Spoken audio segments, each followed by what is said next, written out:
Mayroong malaking problema ang Miami Heat sa kanilang mga manlalaro ngayon. Kahit pinag-usapan natin sa ating mga nakarang video na itong Miami Heat ay mayroong magandang rotation, ngunit mayroong mga butas. Bago yan, heto muna. Sa pagsisimula ni Andrew Wiggins sa Golden State Warriors, hindi siya kagad nagkaroon ng magandang impresyon. Buong season yun, naghihirap si Andrew Wiggins.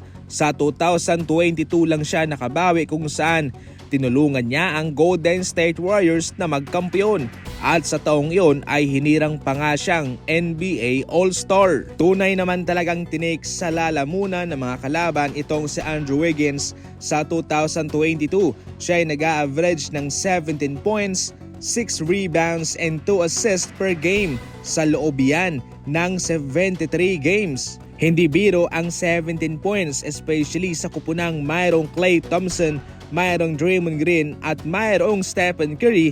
Malaki na yan. Hindi naman dyan basihan yung pagiging magaling ng isang manlalaro, kundi sa kakayahan din na maibibigay ni Andrew Wiggins, especially sa depensa. Subalit sa mga nagdaang season, hindi nagkaroon ng magandang performance si Andrew Wiggins. Maraming gumagambala sa kanya. Isa na yung kanyang problema sa kanyang pamilya. Napag-alaman na inalagaan ng pala ni Andrew Wiggins ang kanyang tatay na naghihirap sa kanyang sakit. Subalit hindi ito nakalusot sa mga NBA fans at sinabing baga nagkakaroon na ng lamat yung kanyang relasyon sa kanyang asawa. Nasaktan si Andrew Wiggins sa mga panahong iyon at ngayon natuluyang nagpahinga na ang kanyang tatay. Inaasahan ngayon na siya ay magkakaroon ng redemption sa Golden State Warriors at patunayan sa mga bashers, sa mga walang tiwala sa kanya na sila'y mali sa kanilang pinag-iisip patungkol sa kanya.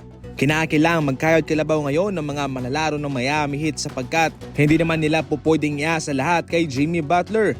Ayon kay Duncan Robinson, siya'y handa na ngayon sa season na ito. Si Robinson ay nagkaroon ng injury sa kanyang likod at na-miss niya ang 9 na laro sa pagtatapos ng regular season.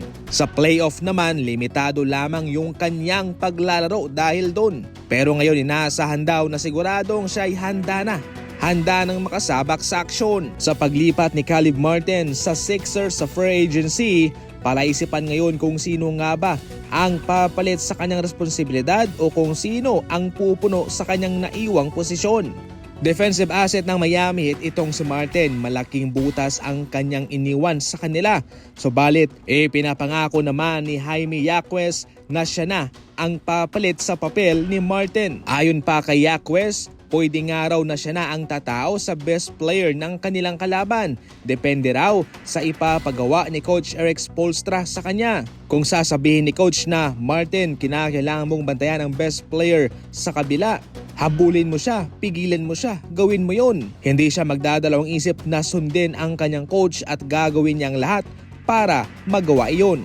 Yan lang muna sa ngayon ang ating mga balitang basketball, and as always, thank you for watching.